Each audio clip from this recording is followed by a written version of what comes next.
Hi friends, ഭൂരിഭാഗം സ്റ്റോക്കുകളുടെയും Q1 റിസൾട്ടുകൾ already വന്നു കഴിഞ്ഞു. അപ്പോൾ ഫോറിൻ ഇൻവെസ്റ്റേഴ്സിൻ്റെയും ഡൊമസ്റ്റിക് ഇൻവെസ്റ്റേഴ്സിൻ്റെയും ഹോൾഡിംഗ് വിവിധ സ്റ്റോക്കുകളിൽ വർദ്ധിപ്പിച്ചതിൻ്റെ ഡീറ്റെയിൽസ് ഒക്കെ ഇപ്പോൾ നമുക്ക് ലഭ്യമാണ്. അപ്പോൾ ഫോറിൻ ഇൻവെസ്റ്റേഴ്സും ഡൊമസ്റ്റിക് ഇൻവെസ്റ്റേഴ്സും ഒരുപോലെ കഴിഞ്ഞ ക്വാർട്ടറിൽ 1% ഹോൾഡിംഗ് വർദ്ധിപ്പിച്ച 42ഓളം കമ്പനികൾ നമുക്ക് സ്റ്റോക്ക് മാർക്കറ്റിൽ കാണാൻ കഴിയും. എന്നാൽ ഫോറിൻ ഇൻവെസ്റ്റേഴ്സും ഡൊമസ്റ്റിക് ഇൻവെസ്റ്റേഴ്സും ഹോൾഡിംഗ് വർദ്ധിപ്പിച്ചു, അല്ലെങ്കിൽ അവർ പുതുതായിട്ട് സ്റ്റോക്കുകൾ വാങ്ങി എന്നതുകൊണ്ട് നമുക്ക് ആ സ്റ്റോക്ക് കണ്ണുമടച്ച് വാങ്ങാൻ കഴിയില്ല. അങ്ങനെ ഇതിനർത്ഥവുമില്ല. കാരണം ഒരു ഇൻസ്റ്റിറ്റ്യൂഷണൽ ഇൻവെസ്റ്റേഴ്സ് ഒരു സ്റ്റോക്ക് വാങ്ങുന്നത് അവരുടെ ബൈങ് പ്രൈസ് എത്രയാണെന്നോ അല്ലെങ്കിൽ അവരുടെ ടാർഗറ്റ് എത്രയാണെന്നോ നമുക്കറിയില്ല. അതുപോലെ അവർ എത്ര കാലം ഹോൾഡ് ചെയ്യാൻ വേണ്ടിയിട്ടാണ് അത് വാങ്ങിയിട്ടുള്ളത് എന്നും നമുക്കറിയില്ല. അപ്പോൾ അവർ വാങ്ങാനുണ്ടായ സാഹചര്യം വളരെയധികം കോൺഫിഡൻഷ്യലായിരിക്കും. ഇതൊന്നും അറിയാനുള്ള യാതൊരു വഴികളും നമ്മുടെ മുന്നിലില്ല. അപ്പോൾ പലപ്പോഴും അവർ വിറ്റ് കഴിഞ്ഞ് സ്റ്റോക്ക് ഇടിയുമ്പോഴായിരിക്കും നമ്മൾ അറിയുന്നത് അവർ വിറ്റു എന്നുള്ളത്. മറ്റൊരു കാര്യം കൂടി നമ്മൾ മനസ്സിലാക്കേണ്ടത്, ഈ ഫോറിൻ ഇൻവെസ്റ്റേഴ്സായാലും ഡൊമസ്റ്റിക് ഇൻവെസ്റ്റേഴ്സായാലും അവർ വാങ്ങുമ്പോൾ സ്വാഭാവികമായിട്ടും ആരെങ്കിലും വിൽക്കണമല്ലോ. അപ്പോൾ ഇവിടെ സ്വാഭാവികം പലപ്പോഴും അത് വിൽക്കുന്നത് പ്രൊമോട്ടേഴ്സ് തന്നെയായിരിക്കും. കാരണം നമുക്കൊരു ബുൾ മാർക്കറ്റ് പ്രൊമോട്ടേഴ്സ് ഒരു അവസരമായിട്ടാണ് പലപ്പോഴും കാണുക. പലപ്പോഴും പല IPOകളും മാർക്കറ്റിൽ ഇൻട്രൊഡ്യൂസ് ചെയ്യുന്നത് ഈ ഒരു ബുൾ മാർക്കറ്റിലായിരിക്കും. ഇപ്പോൾ കൂടാതെ നിലവിൽ മാർക്കറ്റിൽ ലിസ്റ്റ് ചെയ്ത കമ്പനികൾ ഓൾറെഡി പല വിധത്തിലുള്ള പ്രശ്നങ്ങളിലൂടെ കടന്നു പോകുന്നുണ്ടാകും. സാമ്പത്തിക പ്രശ്നങ്ങൾ, അത് കടമാകാം, അല്ലെങ്കിൽ അവരുടെ വികസന പ്രവർത്തന ആവശ്യമുള്ള ഫണ്ടില്ലായ്മയാകാം, അങ്ങനെ കുറേ പ്രശ്നങ്ങളുണ്ടാവും. അപ്പോൾ ആ പ്രശ്നങ്ങൾ സോൾവ് ചെയ്യാൻ വേണ്ടി ഇവർ കാണുന്ന ഒരു സൊല്യൂഷനാണ് അവരുടെ പ്രൊമോട്ടർ ഹോൾഡിംഗ് വിൽക്കുക എന്നുള്ളത്. അപ്പോൾ ആ വിൽക്കുന്നതിനുള്ള ഏറ്റവും അനുകൂലമായ സാഹചര്യമാണ് ഒരു ബുൾ മാർക്കറ്റ്. പ്രത്യേകിച്ച് സ്റ്റോക്ക് അതിൻ്റെ പ്രൈസ് ഹൈയിലെത്തുമ്പോൾ, 52 വീക്ക് ഹൈയിലൊക്കെ എത്തുമ്പോൾ തീർച്ചയായും അത് നല്ലൊരു അവസരമായിട്ട് ഇവർ കാണും. അങ്ങനെ അവരുടെ കയ്യിലുള്ള ഹോൾഡിംഗ് ഒരു നിശ്ചിത ശതമാനം വിൽക്കുകയും ചെയ്യും. അപ്പോൾ ഞാൻ നേരത്തെ സൂചിപ്പിച്ച 42ഓളം സ്റ്റോക്കുകളിൽ ഫോറിൻ ഇൻവെസ്റ്റേഴ്സും ഡൊമസ്റ്റിക് ഇൻവെസ്റ്റേഴ്സും ഏകദേശം 1% മുതൽ 21% വരെ ഹോൾഡിംഗ് വർദ്ധിപ്പിച്ച പല സ്റ്റോക്കുകളും നമുക്ക് മാർക്കറ്റിൽ കാണാൻ കഴിയും. അപ്പോൾ അതിൽ നമ്മൾ നോക്കുകയാണെങ്കിൽ ഫോറിൻ ഇൻവെസ്റ്റേഴ്സ് അവരുടെ സ്റ്റേക്ക് വർദ്ധിപ്പിച്ചിട്ടുള്ള ടോപ്പ് 5 സ്റ്റോക്കുകൾ എടുക്കുകയാണെങ്കിൽ ഒന്ന് ഉജ്ജീവൻ സ്മോൾ ഫിനാൻസ് ബാങ്കാണ്. 21% അവർ സ്റ്റേക്ക് വർദ്ധിപ്പിച്ചിട്ടുണ്ട്. അതിൽ പോപ്പുലർ വെഹിക്കിൾസ് എന്ന് പറയുന്ന റീസെൻ്റ്ലി IPO ആയിട്ട് വന്ന സ്റ്റോക്ക്, അതിൽ 9% ഹോൾഡിംഗ് ഫോറിൻ ഇൻവെസ്റ്റേഴ്സ് വർദ്ധിപ്പിച്ചിട്ടുണ്ട്.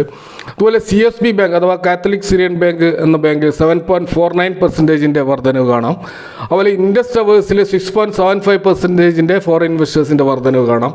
അതുപോലെ ഓൾ കാർഗോ ഗാറ്റി എന്ന് പറയുന്ന കമ്പനിയിൽ 5.96% ഫോറിൻ ഇൻവെസ്റ്റേഴ്സിൻ്റെ ഹോൾഡിംഗ് വർദ്ധിപ്പിച്ചതായിട്ട് നമുക്ക് കാണാൻ കഴിയും. ഇനി ഡൊമസ്റ്റിക് ഇൻവെസ്റ്റേഴ്സ് അവരുടെ സ്റ്റേക്ക് വർദ്ധിപ്പിച്ച ടോപ്പ് 5 സ്റ്റോക്കുകൾ നോക്കുകയാണെങ്കിൽ ഒന്ന് എംഫസിസ് ആണ്. അതിൽ 11.21% സ്റ്റേക്ക് അവർ വർദ്ധിപ്പിച്ചിട്ടുണ്ട്. അതുപോലെ സ്റ്റെറിലൈറ്റ് ടെക്നോളജി എന്ന് പറയുന്ന സ്റ്റോക്കിൽ 9.73% സ്റ്റേക്ക് അവർ വർദ്ധിപ്പിച്ചിട്ടുണ്ട്. ആമി ഓർഗാനിക്സ് എന്ന് പറയുന്ന സ്റ്റോക്കിൽ 8.01% സ്റ്റേക്ക് വർദ്ധിപ്പിച്ചിട്ടുണ്ട്. അതുപോലെ ഗ്ലാൻഡ് ഫാർമയിൽ 7.6%, ഇൻഡസ് ടവേഴ്സിൽ 7.07% ഡൊമസ്റ്റിക് ഇൻവെസ്റ്റേഴ്സിൻ്റെ സ്റ്റേക്ക് വർദ്ധിപ്പിച്ചിട്ടുണ്ട്. അപ്പോൾ ഈ വീഡിയോയിൽ 5 സ്റ്റോക്കുകളെ കുറച്ചും കൂടി ഫോക്കസ്ഡ് ആയിട്ട് നോക്കുകയാണ് ചെയ്യുന്നത്. അപ്പോൾ R4Iയിലേക്ക് എല്ലാവർക്കും ഒരിക്കൽ കൂടി സ്വാഗതം. അപ്പോൾ ആദ്യത്തെ സ്റ്റോക്ക് ഇൻഡസ് ടവേഴ്സ് ആണ്. ഇൻഡസ് ടവേഴ്സ് എന്ന് പറയുന്നത് അവർ പ്രധാനമായിട്ടും വയർലെസ് കമ്മ്യൂണിക്കേഷൻ ടവേഴ്സ് നിർമ്മിക്കുന്ന, പ്രത്യേകിച്ച് ടെലികോം കമ്പനികൾക്ക് വേണ്ടി നിർമ്മിച്ചു കൊടുക്കുക, അതിൻ്റെ ഓപ്പറേഷനും മെയിൻ്റനൻസും ഒക്കെ ചെയ്യുന്ന ഒരു കമ്പനിയാണ്. ഈ കമ്പനിയിൽ കഴിഞ്ഞ ക്വാർട്ടറിൽ നമുക്ക് ഡൊമസ്റ്റിക് ഇൻവെസ്റ്റേഴ്സ് 7% അവരുടെ സ്റ്റേക്ക് വർദ്ധിപ്പിച്ചതായി കാണാം. അതുപോലെ ഫോറിൻ ഇൻവെസ്റ്റേഴ്സിൻ്റെ 6%-ലധികം വർധനവും നമുക്ക് കാണാൻ കഴിയും. അപ്പോൾ ഇവരിത് വർദ്ധിപ്പിക്കുമ്പോൾ പ്രൊമോട്ടേഴ്സ് അവരുടെ ഷെയർ കുറച്ചതായിട്ടും കാണാം. കാരണം ഏകദേശം 16% പ്രൊമോട്ടർ സ്റ്റേക്ക് കുറഞ്ഞിട്ടുണ്ട്. ഇപ്പോൾ അത് 52 എന്ന ലെവലിലാണ് നമുക്ക് പ്രൊമോട്ടർ ഹോൾഡിംഗ് കാണാൻ കഴിയുക. 52 മോശമല്ലാത്ത ഒരു ലെവലാണ്. അതുകൊണ്ട് തന്നെ ഈ ഒരു പ്രൊമോട്ടർ സെല്ലിങ് ഒരു പ്രശ്നമായിട്ട് നമുക്ക് തോന്നേണ്ടതില്ല. അപ്പോൾ ഈ ഒരു ഫൈനാൻഷ്യൽ ഇയറിൽ ഇൻഡസ് ടവേഴ്സ് 28,601 കോടി ഹയസ്റ്റ് എവർ സെയിൽസ് രേഖപ്പെടുത്തിയ വർഷമായിരുന്നു. കൂടാതെ അവർ 6,036 കോടിയുടെ ഹയസ്റ്റ് എവർ നെറ്റ് പ്രോഫിറ്റും രേഖപ്പെടുത്തിയ വർഷമായിരുന്നു. കൂടാതെ ഇയർ ഓൺ ഇയർ അവരുടെ സെയിൽസിൽ ക്വാർട്ടർലി റിസൾട്ട് കാണാൻ കഴിയും 4.34% വർധനമുണ്ട്. ഇയർ ഓൺ ഇയർ പ്രോഫിറ്റിൽ 42.9% വർധനവും കാണാൻ കഴിയും. അപ്പോൾ ഇൻഡസ് ടവേഴ്സുമായിട്ട് ബന്ധപ്പെട്ട് പറയുകയാണെങ്കിൽ അവരുടെ പ്രധാനപ്പെട്ട ഇഷ്യൂ എന്ന് പറയുന്നത് അവരുടെ കടമായിരുന്നു. അവരുടെ ഡെറ്റ് ടു ഇക്വിറ്റി റേഷ്യോ വളരെ ഹൈ ആയിരുന്നു. പക്ഷേ അതിപ്പോൾ അവർ കുറച്ച് വന്നതായിട്ട് നമുക്ക് കാണാൻ കഴിയും. ഇപ്പോൾ അത് ഡെറ്റ് ടു ഇക്വിറ്റി റേഷ്യോ 0.76 ആണ്. ഇപ്പോൾ അതിൻ്റെ ബോറോയിങ്സ് വർദ്ധിച്ചുകൊണ്ടേയിരിക്കുക തന്നെയാണ് ചെയ്യുന്നത്. ഇപ്പോൾ 20,531 കോടിയുടെ ബോറോയിങ്സ് ഉണ്ട്. പക്ഷേ നമ്മൾ മനസ്സിലാക്കേണ്ട ഒരു കാര്യം, അവിടെ ക്യാഷ് റിസർവ് ആനുപാതികമായിട്ട് വർദ്ധിച്ചുകൊണ്ടേയിരിക്കുന്നതായി കാണാം. അതായത് 2019 12,652 കോടിയുടെ ക്യാഷ് റിസർവ് ഉണ്ടായിരുന്ന കമ്പനി അത് വർദ്ധിപ്പിച്ചുകൊണ്ട് ഇപ്പോൾ 24,344 കോടിയുടെ ക്യാഷ് റിസർവ് ഉണ്ട്. അപ്പോൾ ഇപ്പോഴത്തെ കടം 20,531 ആണെങ്കിൽ ക്യാഷ് റിസർവ് 24,344 എന്നുള്ളത് വളരെ സേഫ് ആയിട്ടുള്ള ഒരു സോണിലാണ് ഇവരുടെ ബോറോയിങ്സ് നിൽക്കുന്നത് എന്ന് നമുക്ക് മനസ്സിലാക്കാൻ കഴിയും. ഇപ്പോൾ സ്റ്റോക്കിൻ്റെ പി റേഷ്യോ ഇപ്പോൾ 17.6 അത് ഇൻഡസ്ട്രി പി ആയിട്ടുള്ള 38.2 താഴെയാണ്. അപ്പോൾ വാല്യുവേഷൻ വൈസും ഇൻഡസ്ട്രി അവേഴ്സും ഓക്കെയാണ്. അപ്പോൾ ഈ സ്റ്റോക്ക് നമുക്ക് വാച്ച് ലിസ്റ്റിൽ ആഡ് ചെയ്യാവുന്നതാണ്. ഇനി രണ്ടാമത്തെ ഒരു സ്റ്റോക്ക് കാണുന്നത് JTL ഇൻഡസ്ട്രീസ് ആണ്. ഇവർ പ്രധാനമായിട്ടും സ്റ്റീൽ ട്യൂബ്സ്, പൈപ്സ്, അതുപോലെ അതുമായിട്ട് ബന്ധപ്പെട്ട പ്രൊഡക്റ്റുകൾ മാനുഫാക്ചറിങ് ചെയ്യുകയും സപ്ലൈ ചെയ്യുകയും ചെയ്യുന്ന ഒരു മാനുഫാക്ചറിങ് കമ്പനിയാണ്. ഇവരുടെ പ്രൊമോട്ടർ ഹോൾഡിംഗ് ഇപ്പോൾ കാണുന്നത് 50.21 ആക്ച്വലി ഇത് -4% ഒരു ചേഞ്ച് അതിലുണ്ടായിട്ടുണ്ട്. 54 നിന്നാണ് 50 കുറഞ്ഞിട്ടുള്ളത്. അപ്പോൾ 1.87% ഡൊമസ്റ്റിക് ഇൻവെസ്റ്റേഴ്സിൻ്റെ ഹോൾഡിങ്ങും 5.58% ഫോറിൻ ഇൻവെസ്റ്റേഴ്സിൻ്റെ ഹോൾഡിങ്ങും വർദ്ധിച്ചതായിട്ട് നമുക്ക് കാണാം. കൂടാതെ പബ്ലിക് ഹോൾഡിങ്ങിലും ചെറിയ കുറവ് വന്നതായി കാണാം. 39 നിന്ന് 37 അത് ചുരുങ്ങിയതായിട്ട് കാണാം. ഡെറ്റ് ടു ഇക്വിറ്റി റേഷ്യോ 0.03 ഉള്ള ഒരു സീറോ ഡെറ്റ് കമ്പനിയാണ് JTL ഇൻഡസ്ട്രീസ്. ഇതിൻ്റെ ക്യാഷ് റിസർവ് നോക്കുകയാണെങ്കിൽ ഇപ്പോൾ 739 എന്ന് കാണാം. ബോറോയിങ്സ് ആണെങ്കിൽ വെറും 20 കോടിയാണ്. അപ്പോൾ കടം കുറച്ച് കൊണ്ടുവന്ന് നല്ല ഗ്രോത്ത് കാണിക്കുന്ന ഒരു കമ്പനിയായിട്ടാണ് നമുക്ക് ഈ സ്റ്റോക്ക് കാണാൻ കഴിയുന്നത്. സ്റ്റോക്കിൻ്റെ പി റേഷ്യോ ഇപ്പോൾ 35 എന്നുള്ള കുറച്ചുകൂടി എക്സ്പെൻസീവ് ആയിട്ടുള്ള PE-യിലാണ്. ഇൻഡസ്ട്രി PE 27.4 മാത്രമേ ഉള്ളൂ. പക്ഷെ നമുക്ക് ഇവിടെ ഒരു അഡ്വാൻറ്റേജ് എന്ന് പറയുന്നത് അതിൻ്റെ 52 വീക്ക് ഹൈയിൽ നിന്നും ഏകദേശം 20% കറക്റ്റ് ചെയ്തുകൊണ്ടാണ് ഇപ്പോൾ ഈ സ്റ്റോക്ക് നമുക്ക് കാണാൻ കഴിയുന്നത്. ക്വാർട്ടർലി റിസൾട്ടിൽ 2% സെയിൽസ് വർധനവും ഇയർ ഓൺ ഇയറിൽ ഉണ്ടായിട്ടുണ്ട്. പ്രോഫിറ്റിൽ 21% ഇയർ ഓൺ ഇയർ വർധനവും ഉണ്ടായിട്ടുണ്ട്.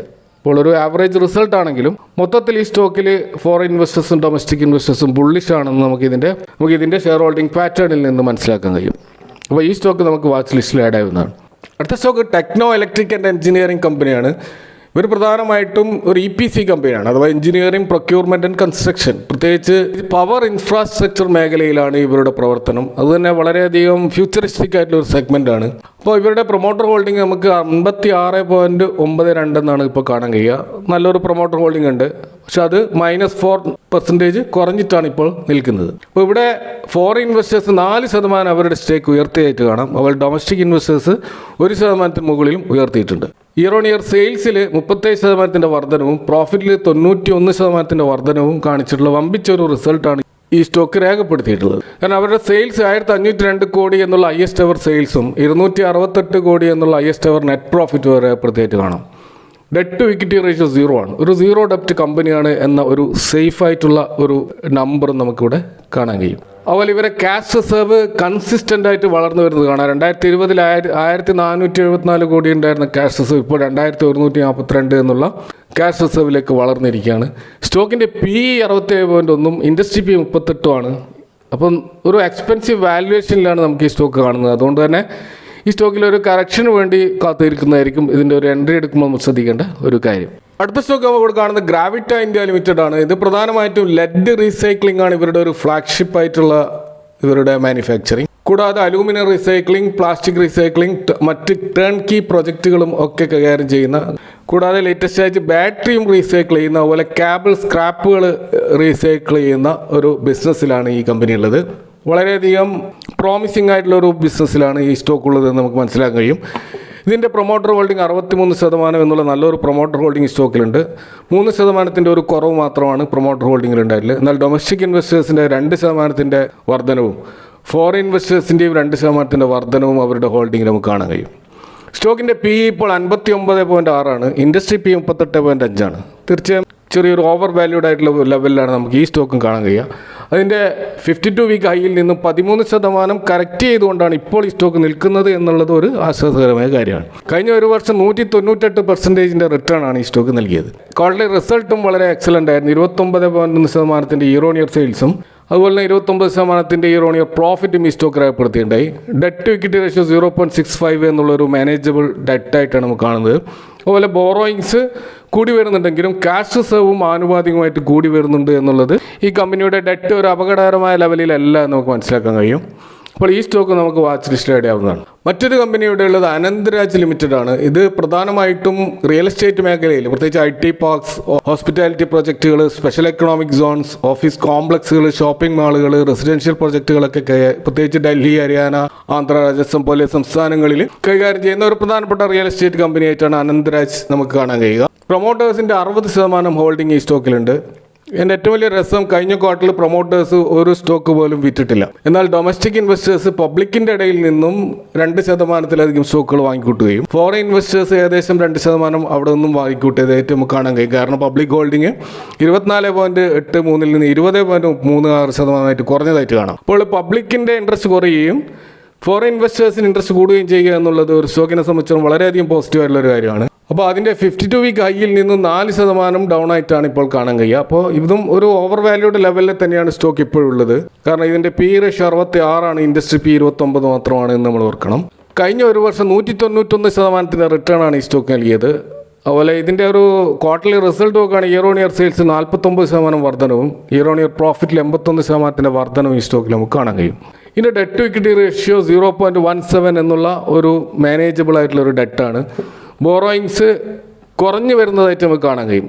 1663 കോടി 2021 ഉണ്ടായിരുന്ന ഈ കമ്പനിയുടെ ബോറോയിങ് ഇപ്പോൾ കുറഞ്ഞിട്ട് 627 ആയിട്ട് താഴ്ന്നു വന്നതായിട്ട് കാണാൻ കഴിയും. ഇനി ക്യാഷ് റിസർവ് ആണെങ്കിൽ 2021 2440 കോടി ഉണ്ടായിരുന്ന സ്ഥലത്ത് ഇപ്പോൾ 3500 കോടിക്ക് മേലെ ക്യാഷ് റിസർവ് നമുക്ക് കാണാൻ കഴിയും. അപ്പോൾ അത്തരത്തിൽ വളരെയധികം പ്രോമിസിംഗ് ആയിട്ടുള്ള ഒരു സ്റ്റോക്കായിട്ടാണ് അനന്തരാജ്യം നമുക്ക് കാണാൻ കഴിയുക. അപ്പോൾ ഈ സ്റ്റോക്ക് നമുക്ക് വാച്ച് ലിസ്റ്റ് ആഡ് ചെയ്യുന്നതാണ്.